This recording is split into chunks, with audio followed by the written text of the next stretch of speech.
ก็จำไว้นะแม่ครับจำไว้ดีครับเซฟครับผมเนี่ยเซฟปรุงยางนะเอายางนี่เอายางพุ่นเอาตัวนี้มาผสมกันปรุงแต่งให้เป็นโต๊ะให้เป็นเก้าอี้ให้เป็นถังขยะเอามาปรุงแต่งให้เป็นกระถางเซฟปรุงยางขันอยู่บ้านผมเอิ้นเซฟขันเข้ากรุงเทพเชฟครับอยู่อีสานบ้านผมเซ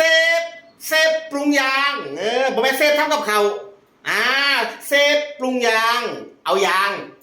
หลายๆวงเอามาต่อกันเอามาประกอบกันเอามาประกบกันให้มันเป็นรูปร่างอย่างอื่น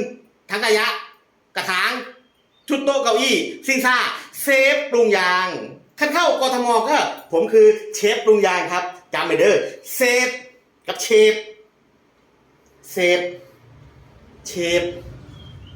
ครับอีสานบ้านผมเกิด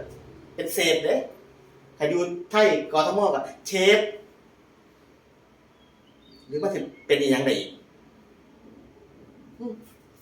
เซฟ